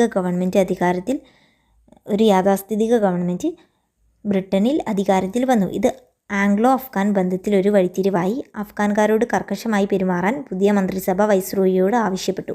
വിദേശ ആക്രമണം ഉണ്ടായാൽ ഷെർ ആലിക്കു പിന്തുണയും നിശ്ചിത തുക വാർഷിക സഹായധനവും നൽകാമെന്ന് വാഗ്ദാനം ചെയ്തു കൊള്ളാമെന്ന നിർദ്ദേശവും അധികാര സ്ഥാനങ്ങളിൽ നിന്ന് അദ്ദേഹത്തിന് ലഭിച്ചു. പകരം ഷെർ ആലി കാബൂളിൽ ഒരു ബ്രിട്ടീഷ് റെസിഡൻറ്റിനെ സ്വീകരിക്കാൻ തയ്യാറാകണമെന്ന് മാത്രം. ബ്രിട്ടീഷ് ഗവൺമെൻറ്റിൻ്റെ നയത്തോട് വിയോജിച്ചുകൊണ്ട് നോർത്ത് ബ്രൂക്ക് പ്രഭു രാജി സമർപ്പിച്ചു. പിന്നീട് വൈസ്രോയി ആയി വന്ന ലിറ്റൺ പ്രഭു ബ്രിട്ടീഷ് ഗവൺമെൻറ്റിൻ്റെ പുതിയ നയം നടപ്പാക്കാൻ വേണ്ടിയും കൂടിയാണ് നിയോഗിക്കപ്പെട്ടത്. വിദേശാക്രമണ വേളയിലും ആഭ്യന്തര കലാപമുണ്ടാകുന്ന സന്ദർഭത്തിലും സംരക്ഷണം നൽകാമെന്നുള്ള വാഗ്ദാനം വൈസ്രോയിയിൽ നിന്ന് നേരത്തെ ലഭിക്കാതെ പോയതിനാൽ അമീറിന് കടുത്ത നൈരാശ്യമുണ്ടായിരുന്നു. പേർഷ്യയുമായുള്ള സീയിസ്റ്റാൻ തർക്കത്തിൽ ഇംഗ്ലീഷുകാർ നൽകിയ മധ്യസ്ഥത തീരുമാനങ്ങളിലും അമീർ അസന്തുഷ്ടനായിരുന്നു. തൻ്റെ നിയമാനുസൃത പിൻഗാമിയായി അബ്ദുള്ള ഖാനെ വൈസ്രോയി അംഗീകരിക്കാത്തതിലും അദ്ദേഹത്തിന് അമർഷമുണ്ടായിരുന്നു. ബ്രിട്ടനേക്കാൾ ശക്തി റഷ്യക്കാണെന്നുള്ള തോന്നലും അദ്ദേഹത്തിനുണ്ടായി. ആ നിലക്ക് റഷ്യൻ പിന്തുണയും സഹായവും നേടുന്നത് ബുദ്ധിയാണെന്ന് അദ്ദേഹം വിചാരിച്ചു. പക്ഷേ റഷ്യൻ ചേരികളിലേക്ക് അമീർ തെന്നി മാറുന്നത് തടയണമെന്ന് ലിറ്റൺ പ്രഭു നിശ്ചയിച്ചു. അമീറിനെ ഭയപ്പെടുത്തി വിധേയനാക്കുന്നതിനും അഫ്ഗാനിസ്ഥാനെ ആരെങ്കിലും ആക്രമിച്ചാൽ പ്രത്യാക്രമണത്തിനുള്ള നല്ല താവളമായി ഉപയോഗിക്കുന്നതിനും വേണ്ടി അദ്ദേഹം അഫ്ഗാനിസ്ഥാനിലേക്കുള്ള പ്രവേശന കവാടങ്ങളിലൊന്ന് എന്ന് വിശേഷിപ്പിക്കാവുന്ന ക്വെറ്റ ആക്രമിച്ച് കീഴടക്കി. ഇത് ഷെർ ആലിയെ ഭയപ്പെടുത്തി. ഇതിനിടയിൽ റഷ്യയും ടർക്കിയും തമ്മിൽ യുദ്ധം പുറപ്പെട്ടു കഴിഞ്ഞിരുന്നു. ടർക്കിയോട് അനുഭാവം പുലർത്തിയിരുന്ന ബ്രിട്ടൻ അതിൻ്റെ പക്ഷത്ത് ചേരാൻ വട്ടം കൂടിയപ്പോൾ റഷ്യൻ പട്ടാളത്തെ അഫ്ഗാൻ അതിർത്തിയിലേക്ക് അടുപ്പിച്ചു വെക്കുകയും അതുപോലെ തന്നെ സേനാധിപനായിട്ടുള്ള സ്റ്റോളിലോഫിനെ കാബൂളിലേക്ക് അയക്കുകയും ചെയ്തു. ഇത് മനസ്സിലാക്കിയ ലിറ്റൺ വളരെ ധൃതിയിൽ നെവിൽ ചേംബർലെയിനിൻ്റെ നേതൃത്വത്തിൽ ഒരു ദൗത്യ സംഘത്തെ കാബൂളിലേക്ക് നിയോഗിച്ചു. പക്ഷേ ഖൈബർ ചുരത്തിൽ വെച്ച് അവർ തിരിച്ചയക്കപ്പെട്ടു. ബ്രിട്ടീഷ് ഗവൺമെൻറ് അതിൻ്റെ ഒരു പ്രതിനിധിയെ കാബൂളിലേക്ക് അയക്കുന്നു എന്ന് കേട്ടപ്പോൾ തന്നെ റഷ്യൻ പ്രതിനിധി കാബൂൾ വിട്ടുപോയിരുന്നുവെങ്കിലും ബ്രിട്ടീഷ് ഗവൺമെൻറ് അമീറിൽ നിന്ന് ക്ഷമാപണവും സ്ഥിരമായ ദൗത്യ സംഘത്തെ കാബൂളിൽ പാർപ്പിക്കാനുള്ള അനുവാദവും ആവശ്യപ്പെട്ടു. തൃപ്തികരമായിട്ടുള്ള മറുപടി ലഭിക്കാതിരുന്നതിനാൽ യുദ്ധം പ്രഖ്യാപിതമായി. അങ്ങനെയാണ് രണ്ടാം ആംഗ്ലോ അഫ്ഗാൻ യുദ്ധം ഉണ്ടാകുന്നത്. 1878 to 1850 വരേക്കുമാണ് യുദ്ധം ഉണ്ടായത്. 1878 ജനറൽ റോബേർട്സിൻ്റെ നേതൃത്വത്തിൽ ബ്രിട്ടീഷ് സൈന്യം അഫ്ഗാനിസ്ഥാനിൽ പ്രവേശിക്കുകയും ഏതാനും ചില വിജയങ്ങൾ നേടുകയും ചെയ്തു. ഷെർ ആലി റഷ്യയിലേക്ക് പിൻവാങ്ങി. അവിടെ വെച്ച് തന്നെയായിരുന്നു അദ്ദേഹത്തിൻ്റെ അന്ത്യം.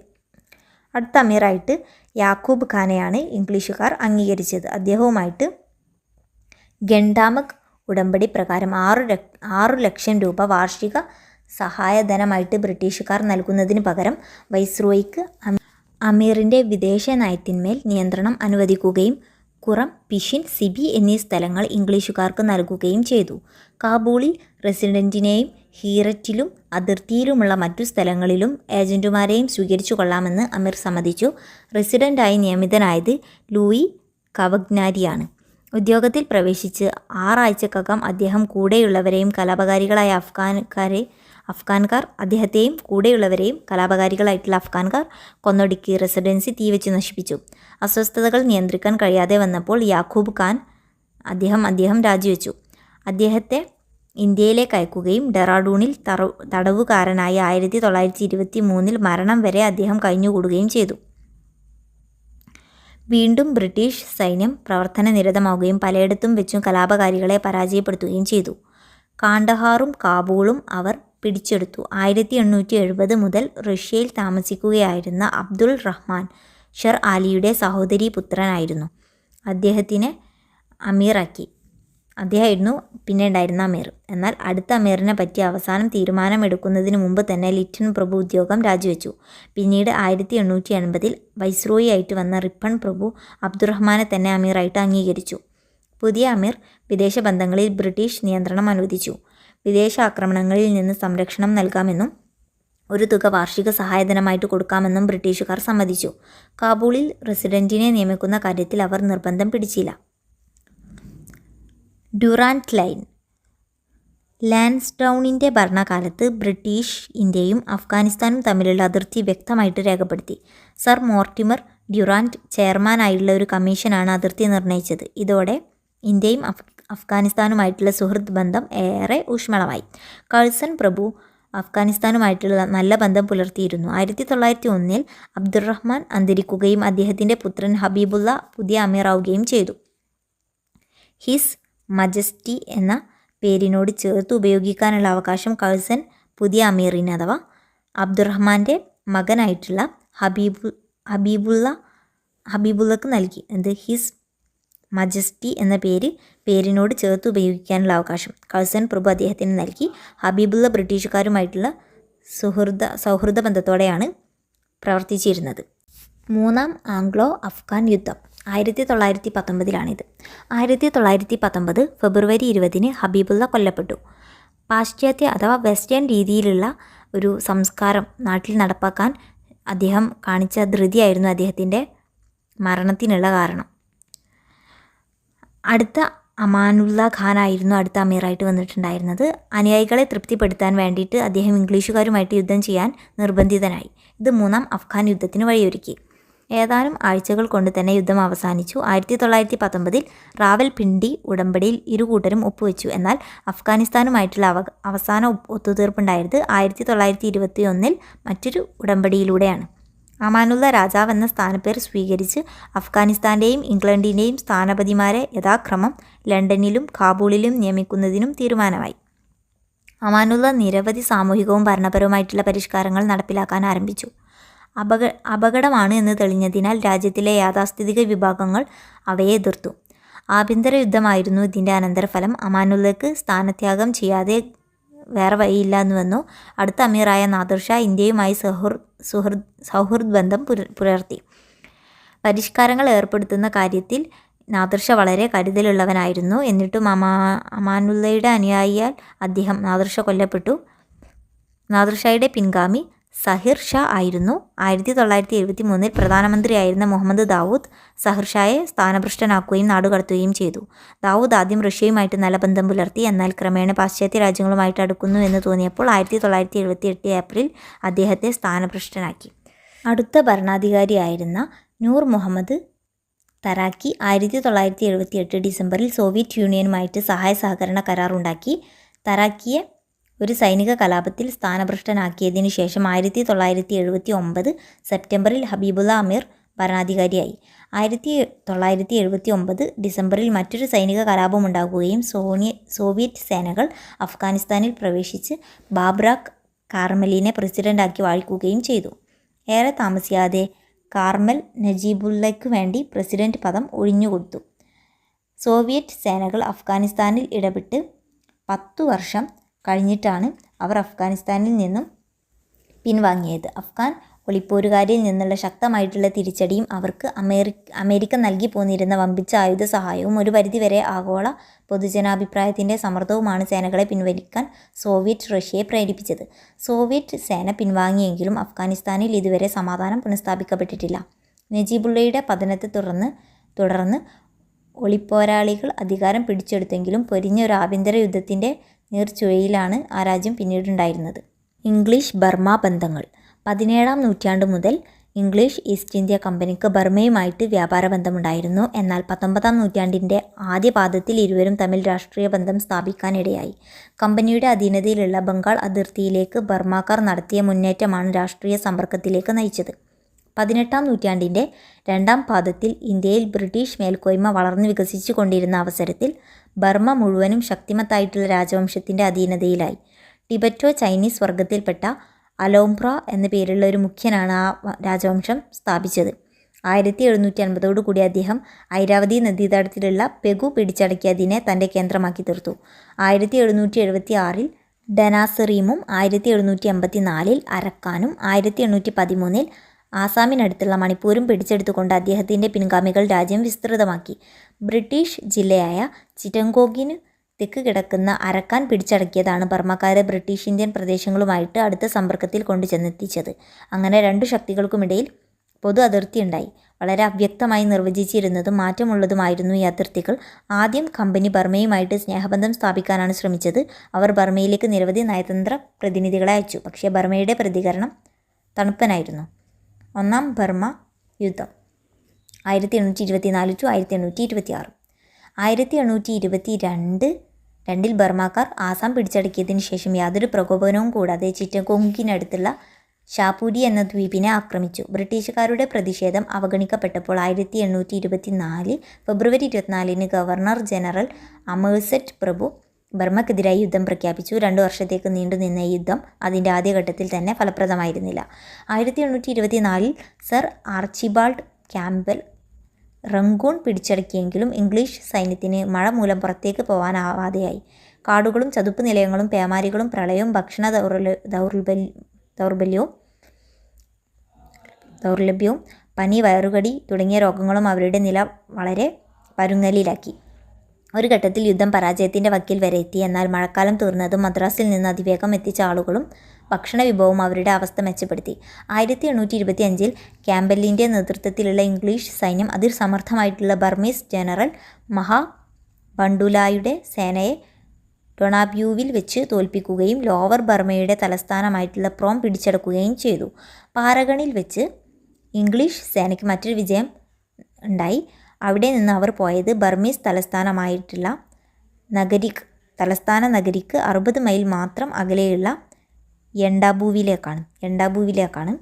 അത്രയുമായപ്പോഴേക്കും ബർമാക്കാർ സമാധാനാഭ്യർത്ഥന നടത്തി. 1826 യണ്ടാബു ഉടമ്പടി പ്രകാരം യുദ്ധം അവസാനിപ്പിക്കുകയും ആസാം, അരക്കാൻ, ടനാസറീം എന്നീ പ്രദേശങ്ങൾ ബർമ ഇംഗ്ലീഷുകാർക്ക് വിട്ടുകൊടുക്കുകയും ചെയ്തു. മണിപ്പൂരും കച്ചാറും ബ്രിട്ടീഷ് സംരക്ഷിത പ്രദേശങ്ങളായി തീർന്നു. ഇതിനൊക്കെ പുറമെ 1 ദശലക്ഷം പവൻ നഷ്ടപരിഹാരമായി നൽകാമെന്നും ബർമയ്ക്ക് സമ്മതിക്കേണ്ടി വന്നു. ഒരു വ്യാപാര ഉടമ്പടിയിൽ ഒപ്പുവെക്കാനും ബ്രിട്ടീഷ് പ്രസിഡന്റിനെ തലസ്ഥാനമായിട്ടുള്ള ആവായിൽ സ്വീകരിക്കുവാനും ബർമക്കാർ തയ്യാറാവുകയും ചെയ്തു. ഭൂപ്രദേശപരമായിട്ടുള്ള ഈ നേട്ടങ്ങൾ ഇംഗ്ലീഷുകാരുടെ പ്രാബല്യത്തെ ഇന്ത്യൻ അതിർത്തികൾക്ക് അപ്പുറത്തെത്തിച്ചു. ബംഗാൾ ഉൾക്കടൽ ഒരു ഇംഗ്ലീഷ് തടാകമായി തീർന്നു. അരക്കാനിലെ നെൽപ്പാടങ്ങൾ കൊണ്ടും ആസാമിലെ തേയിലത്തോട്ടങ്ങൾ കൊണ്ടും ടെനാസറിമിലെ വനസമ്പത്ത് കൊണ്ടും ബ്രിട്ടീഷുകാർക്ക് നല്ല നേട്ടമുണ്ടാവുകയും ചെയ്തു. ഇനി രണ്ടാം ബർമ യുദ്ധത്തിനെ കുറിച്ച് നോക്കാം. ഡൽഹൌസി പ്രഭുവിൻ്റെ സാമ്രാജ്യ വികസന നയത്തിൻ്റെ ഫലമായാണ് രണ്ടാം ബർമ യുദ്ധം ഉണ്ടായത്.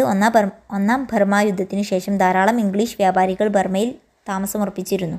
ബർമ ഗവൺമെൻറ് അവരിൽ നിന്നും ഈടാക്കിയ നികുതികളും ചുങ്കങ്ങളും വളരെ കൂടിയ നിരക്കിലുള്ളതാണ് എന്ന് അവർക്ക് തോന്നി. 1851 ബർമീസ് ഉദ്യോഗസ്ഥന്മാർ അവരോട് ഹീനമായി പെരുമാറുന്നതായിട്ട് അവർ പരാതിപ്പെടുകയും സങ്കടം മാറ്റണമെന്ന് ഡൽഹൌസിയോട് അഭ്യർത്ഥിക്കുകയും ചെയ്തു. ഡൽഹൌസി പ്രകോപിതനാവുകയും കച്ചവടക്കാർക്കുണ്ടായ നാശനഷ്ടങ്ങൾക്ക് പരിഹാരമായിട്ട് 10 ലക്ഷം രൂപ ഉടൻ നൽകണമെന്ന് ബർമ രാജാവിനോട് ആവശ്യപ്പെടുകയും ചെയ്തു. രാജാവ് ആവശ്യം തീർത്തും അവഗണിച്ചപ്പോൾ 1852 ജനറൽ ഗോഡ്വിൻ്റെ കീഴിൽ ഒരു സേനാ വിഭാഗത്തെ അങ്ങോട്ടേക്ക് അയച്ചു. റങ്കൂണിനടുത്തുള്ള മാർത്തബൻ വളരെ വേഗം ബ്രിട്ടീഷുകാർക്ക് കീഴ്പ്പെട്ടു. ബർമാക്കാർ ഒരു കോട്ടയായി ഉപയോഗിച്ചിരുന്ന റങ്കൂണിലെ പഗോഡയും പിടിച്ചടക്കി. ഡൽഹൌസി നേരിട്ട് സെപ്റ്റംബർ മാസം റങ്കൂണിലെത്തുകയും അവിടെ അടുത്ത 2 മാസത്തിനുള്ളിൽ പ്രോം, പെഗു എന്നീ സ്ഥലങ്ങൾ കൈവശപ്പെടുത്തുകയും ചെയ്തു. സമാധാനം പുനഃസ്ഥാപിക്കാൻ തയ്യാറാണെന്ന് ഡൽഹൌസി സൂചന നൽകിയിട്ടും രാജാവ് അനുകൂലമായിട്ട് പ്രതികരിച്ചില്ല. 1852 സെപ്റ്റംബർ 20 ലോവർ ബർമ ഒരു വിളംബരം വഴി ബ്രിട്ടീഷ് സാമ്രാജ്യത്തോട് കൂട്ടിച്ചേർക്കപ്പെട്ടു. 1853 ഫെബ്രുവരിയിൽ പുതിയ രാജാവായിട്ടുള്ള മിൻഡൻ സ്ഥാനാരോഹണം ചെയ്തതോടുകൂടി യുദ്ധം അവസാനിച്ചു. ബർമയുടെ മുന്നിൽ ഒരു ഭാഗം മാത്രമേ ഈ സന്ദർഭത്തിൽ സ്വതന്ത്രമായിട്ടുണ്ടായിട്ടുള്ളൂ. പെഗുവിലെ കമ്മീഷണറായിട്ട് നിയമിതനായിട്ടുള്ള സർ ആർതർ ഫാറെ നിരവധി പ്രയോജനകരമായിട്ടുള്ള പരിഷ്കാരങ്ങൾ നടത്തി. മൂന്നാം ബർമ യുദ്ധം 1885 to 1886. നഷ്ടപ്പെട്ട സ്ഥലങ്ങൾ വീണ്ടെടുക്കാൻ വേണ്ടിയിട്ടാണ് മിൻഡൻ രാജാവ് ആഗ്രഹിച്ചത്. അദ്ദേഹം സൗഹൃദ മാർഗങ്ങളിലൂടെ സാധിച്ചെടുക്കുവാൻ ശ്രമിച്ചുവെങ്കിലും ഫലിച്ചില്ല. തുടർന്ന് അദ്ദേഹം ഫ്രഞ്ചുകാരുടെ സഹായം തേടിക്കൊണ്ട് നയതന്ത്ര പ്രതിനിധികളെ നിയോഗിച്ചു. മിൻഡൻ്റെ പിൻഗാമിയായിരുന്ന തീബ 1875 to 1888 വരേക്കുമാണ് അദ്ദേഹം ഉണ്ടായിരുന്നത്. അദ്ദേഹം ദുർബലനും ദുഷ്ടനുമായിരുന്നു. ബ്രിട്ടീഷുകാരുടെ നയതന്ത്ര പ്രതിനിധികളോട് അയാൾ അപമര്യാദയായിട്ട് പെരുമാറിയതിനാൽ 1879 ബ്രിട്ടീഷ് ഗവൺമെൻറ് അവരെ ബർമയിൽ നിന്ന് പിൻവലിച്ചു. ബ്രിട്ടീഷുകാരുടെ വ്യാപാരാവകാശങ്ങൾ നിഷേധിക്കുകയും അവരുമായിട്ട് ഉടമ്പടി ചെയ്യാൻ വിസമ്മതിക്കുകയും ചെയ്ത രാജാവ് പാരീസുമായിട്ട് വ്യാപാര ഉടമ്പടി നടത്താൻ കൂടിയാലോചന നടത്തി. 1885 ജനുവരിയിൽ ഫ്രാൻസിൻ്റെ വിദേശകാര്യമന്ത്രിയായിരുന്ന ഫെറി ബർമയുമായിട്ട് ഉടമ്പടിയിൽ ഒപ്പുവെച്ചു. ഉടമ്പടി പ്രകാരം ട്രോങ്കിനിലൂടെ ബർമയ്ക്ക് ആയുധം നൽകാമെന്നും മാൻഡലയിൽ ഒരു ഫ്രഞ്ച് കോൺസലിനെ നിയമിക്കാമെന്നും ഇരു കക്ഷികളും വാഗ്ദാനം ചെയ്തു. ബോംബെ ബർമ ട്രേഡിംഗ് കോർപ്പറേഷൻ്റെ മേൽ ബർമീസ് അധികാരികൾ പിഴ ചുമത്തിയത് ഈ ഘട്ടത്തിലായിരുന്നു. ഇതേപ്പറ്റി ഒരു അന്വേഷണം ആവശ്യമാണെന്ന് നിർബന്ധിച്ചുകൊണ്ട് ബ്രിട്ടീഷുകാർ സംഘട്ടനത്തിന് തയ്യാറെടുത്തു. കോർപ്പറേഷൻ്റെ ബിസിനസ് ഒരു ഫ്രഞ്ച് സ്ഥാപനത്തെ ഏൽപ്പിക്കാനായിരുന്നു ബർമ രാജാവിൻ്റെ നീക്കം. നിരവധി ആവശ്യങ്ങൾ ഉന്നയിച്ചു കൊണ്ടിട്ടുള്ള ഒരു അന്ത്യശാസനം ഇംഗ്ലീഷുകാർ ബർമ രാജാവിന് സമർപ്പിച്ചു. ബർമയിലൂടെ ചൈനയുമായും വ്യാപാരം നടത്തുവാനുള്ള സൗകര്യം അനുവദിക്കണം. മാൻഡലയിൽ ഒരു ബ്രിട്ടീഷ് നയതന്ത്ര പ്രതിനിധിയെ പാർപ്പിക്കണം. ബ്രിട്ടീഷ് കമ്പനിക്കെതിരായി യാതൊരു നടപടികളും പാടില്ല. രാജാവിൻ്റെ വിദേശ നയത്തിന് മേൽ ബ്രിട്ടീഷ് നിയന്ത്രണം വേണം. ആദിയായ അവകാശങ്ങൾ അന്ത്യശാസനത്തിൽ അന്തർഭവിച്ചിരുന്നു. രാജാവ് അന്ത്യശാസനത്തിനെ അവഗണിച്ചപ്പോൾ ഗവർണർ ജനറൽ ആയിട്ടുണ്ടായിരുന്ന ഡഫറിൻ പ്രഭു ബർമക്കെതിരായിട്ട് യുദ്ധം പ്രഖ്യാപിച്ചു. ഒരു കപ്പൽ പടയുമായി ബ്രിട്ടീഷ് ഗവൺമെൻറ് ജനറൽ പ്രെൻഡർഗാസ്റ്റിനെ ബർമയിലേക്ക് അയച്ചു. ബർമക്കാർ പ്രതിരോധത്തിന് തുനിഞ്ഞതേയില്ല. അതിൽ 1886 പുതുവത്സരപ്പിറവിയിൽ ഒരു വെടിയുണ്ട പോലും ഉതിർക്കാതെ അവർ കീഴടങ്ങുകയാണ് ചെയ്തത്. അപ്പർ ബർമ ഒരു വിളംബരം വഴി ബ്രിട്ടീഷ് സാമ്രാജ്യത്തിൻ്റെ ഭാഗമായി തീർന്നു. വനാന്തരങ്ങളെ അഭയം പ്രാപിച്ച ഉളിപ്പോർ സംഘങ്ങൾ ഇംഗ്ലീഷുകാരെ നിരന്തരം ശല്യപ്പെടുത്തിക്കൊണ്ടിരുന്നതിനാൽ ആ പ്രദേശങ്ങളിൽ ചെറിയ കോട്ടകളുടെ ശൃംഖല അവർ പടുത്തുയർത്തി. ഒരു ദശവർഷക്കാലത്തോളം സംഘട്ടനത്തിനു ശേഷമാണ് ക്രമസമാധാന നില പുനഃസ്ഥാപിക്കപ്പെട്ടത്. 1885 റംഗൂൺ തലസ്ഥാനമാക്കിക്കൊണ്ട് ബർമ ഒരു പ്രവിശ്യയായി രൂപവൽക്കരിക്കപ്പെട്ടു. ആധുനിക വാർത്താവിനിമയ സൗകര്യങ്ങൾ ഏർപ്പെടുത്തുകയും നികുതി പുനർനിർണ്ണയിക്കുകയും സമാനമായ നിയമങ്ങൾ നടപ്പിലാക്കുകയും ചെയ്തു. 1897 ബർമ ഒരു ചീഫ് കമ്മീഷണറുടെ ഭരണത്തിന് കീഴിലായിരുന്നു. 1897 മുതൽ ഭരണമേധാവി ലഫ്റ്റനൻറ്റ് ജനറലായിട്ട് മാറി. 1935 വരെ ബർമ ഇന്ത്യയുടെ ഭാഗമായിരുന്നു. 1935 ഗവൺമെൻറ് ഓഫ് ഇന്ത്യ ആക്ട് പ്രകാരമാണ് ഇന്ത്യയിൽ നിന്ന് വേർപെടുത്തപ്പെട്ടത്. രണ്ടാം ലോക മഹായുദ്ധത്തിൽ ജപ്പാൻകാർ ബർമ കൈവശപ്പെടുത്തിയെങ്കിലും യുദ്ധത്തിനു ശേഷം ബർമയ്ക്ക് സ്വാതന്ത്ര്യം വീണ്ടെടുക്കാൻ കഴിഞ്ഞു. തുടർന്ന് ബർമ ഒരു റിപ്പബ്ലിക്കായി തീരുകയും ബ്രിട്ടീഷ് കോമൺവെൽത്തിലെ അംഗത്വം വേണ്ടെന്ന് വെക്കുകയും ചെയ്തു. നാട്ടുരാജ്യങ്ങളുമായിട്ടുള്ള ബന്ധം. ഇന്ത്യയുടെ ഭരണം ബ്രിട്ടീഷ് ഗവൺമെൻറ് ഏറ്റെടുത്ത നാട്ടുരാജ്യങ്ങളുമായിട്ടുള്ള ബന്ധത്തിൽ വളരെയധികം മാറ്റങ്ങൾക്ക് കാരണമായി. 1857 വിപ്ലവകാലത്ത് നാട്ടുരാജാക്കന്മാർ മിക്കവാറും ബ്രിട്ടീഷുകാരോട് വിശ്വസ്തത പുലർത്തിയെന്ന് മാത്രമല്ല, ആ വിപ്ലവം അടിച്ചമർത്താൻ പല നാട്ടുരാജാക്കന്മാരും ആത്മാർത്ഥമായിട്ട് സഹായിക്കുകയും ചെയ്തിരുന്നു. സ്ഥാനഭ്രഷ്ടരാക്കപ്പെട്ടവരും പിന്തുടർച്ചാവകാശം നഷ്ടപ്പെട്ടവരുമായിട്ടുള്ള ഏതാനും ചിലർ മാത്രമേ വിപ്ലവത്തിൽ പങ്കെടുത്തിട്ടുണ്ടായിരുന്നുള്ളൂ. ഒഴുക്കിൻ്റെ ശക്തി കുറയ്ക്കാനുള്ള പുലിമുട്ടുകൾ പോലെ ആയിരുന്നു നാട്ടുരാജാക്കന്മാരെന്ന് കാനിങ് പ്രഭു അഭിപ്രായപ്പെട്ടിട്ടുണ്ട്. അത്തരത്തിലുള്ള അവരുടെ സേവനത്തിന് പ്രതിഫലം നൽകാൻ ബ്രിട്ടീഷ് ഭരണാധികാരികൾ ആഗ്രഹിച്ചിരുന്നു. അതനുസരിച്ച് നാട്ടുരാജ്യങ്ങളെ ബ്രിട്ടീഷ് ഇന്ത്യയിൽ ലയിപ്പിക്കുന്ന പ്രക്രിയക്ക് വിരാമം ഇട്ടിരിക്കുന്നുവെന്ന് വിക്ടോറിയ രാജ്ഞി പ്രഖ്യാപിച്ചു. ഇത് അവരുടെ രാജ്യത്തിൻ്റെ അഖണ്ഡതയെ സംബന്ധിച്ച് ബ്രിട്ടീഷ് ഗവൺമെൻറ്റിൻ്റെ ഭാഗത്തു നിന്നുള്ള ഉറപ്പായിരുന്നു. കൂടാതെ ബ്രിട്ടീഷ് ഈസ്റ്റ് ഇന്ത്യ കമ്പനിയും നാട്ടുരാജാക്കന്മാരും തമ്മിലുണ്ടായിരുന്ന എല്ലാ ഉടമ്പടികളും ബ്രിട്ടീഷ് ഗവൺമെൻറ് അംഗീകരിക്കുമെന്നും ആദരിക്കുമെന്നും കൂടി വിക്ടോറിയ രാജ്ഞി പ്രഖ്യാപിച്ചു. ഇതിനു പകരമായിട്ട് രാജാക്കന്മാർ ഗവൺമെൻറ്റിനോട് കൂറുള്ളവരായിരിക്കണം. ഇപ്പറഞ്ഞവയിൽ നിന്നും രാജാക്കന്മാരെ തുല്യരായിട്ട് കണക്കാക്കുന്നു എന്നുള്ള വിദൂരമായിട്ടുള്ള സൂചന പോലും ഉണ്ടായിരുന്നില്ല. അവർ സഖ്യരാജാക്കന്മാർ മാത്രം. 1877 പുതുവത്സര ദിനത്തിൽ വിക്ടോറിയ രാജ്ഞിയെ ഇന്ത്യയുടെ ചക്രവർത്തിനി കൂടിയായി പ്രഖ്യാപിച്ചതോടെ നാട്ടുരാജാക്കന്മാർക്ക് ബ്രിട്ടീഷ് ഗവൺമെൻറ്റിൻ്റെ സഖ്യരാജാക്കന്മാരെന്ന പദവി നഷ്ടപ്പെടുകയും അവർ വെറും സാമന്തന്മാരോ ആശ്രിതരോ മാത്രം ആയിത്തീരുകയും ചെയ്തു. 1858 രാജ്ഞിയുടെ പ്രഖ്യാപന പ്രകാരം ഡൽഹൗസിയുടെ കാലം മുതൽക്കേ നിഷേധിക്കപ്പെട്ടിരുന്ന സ്വതന്ത്ര അവകാശികളെ തിരഞ്ഞെടുക്കാനുള്ള അഥവാ ദത്തെടുക്കാനുള്ള സ്വാതന്ത്ര്യം അവർക്ക് നൽകി. സ്വതന്ത്രമായി അവകാശികളെ ദത്തെടുക്കാനുള്ള അവകാശം നാട്ടുരാജാക്കന്മാർക്ക് ലഭിച്ചു.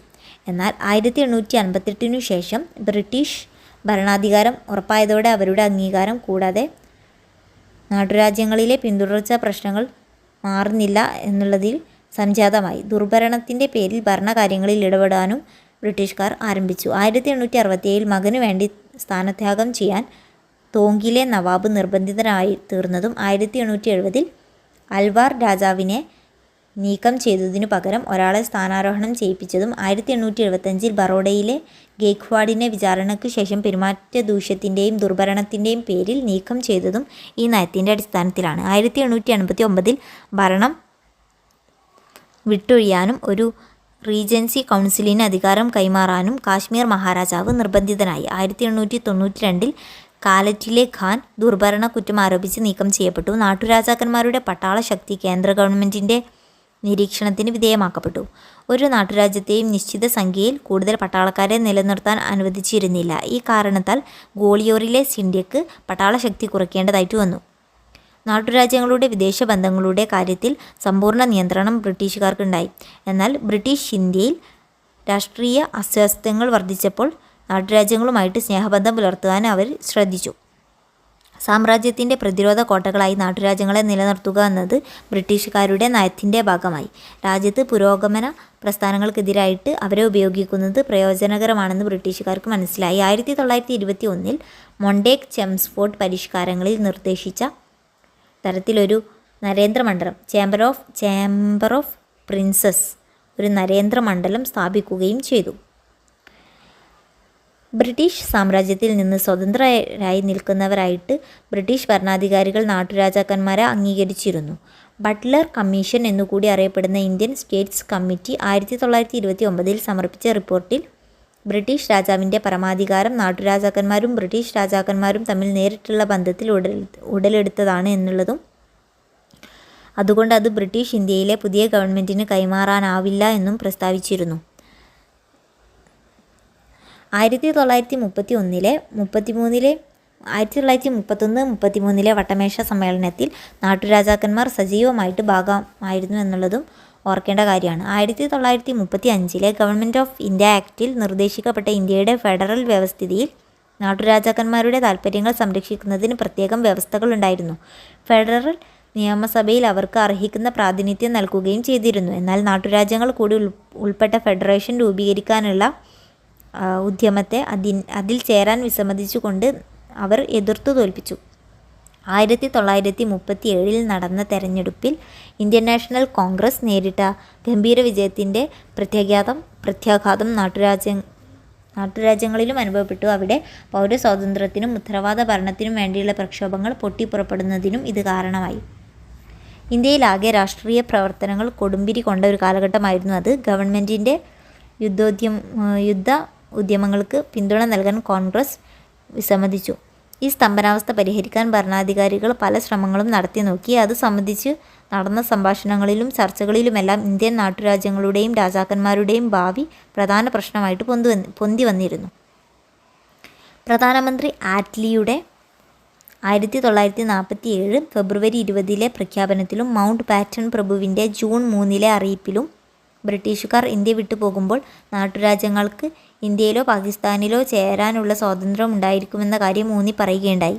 ബ്രിട്ടീഷ് ഗവൺമെൻറ്റിൻ്റെ പരമാധികാരം അവസാനിക്കുകയാണെന്ന് ഇന്ത്യൻ ഇൻഡിപെൻഡൻസ് ആക്റ്റിൽ പ്രത്യേകം പ്രസ്താവിച്ചിരുന്നുവെങ്കിലും മിക്ക നാട്ടുരാജ്യങ്ങളും സ്വതന്ത്രമായി നിൽക്കാനല്ല ഇന്ത്യയോടോ പാകിസ്ഥാനോടോ ചേരുന്നതിനാണ് ഇഷ്ടപ്പെട്ടത്. അപൂർവം ചില രാജ്യങ്ങൾ സ്വതന്ത്രമായി നിൽക്കാൻ ആദ്യം ശ്രമിച്ചെങ്കിലും പിന്നീട് അവരും ഏതെങ്കിലും ഒന്നിൽ ലയിക്കാൻ നിർബന്ധിതരായി.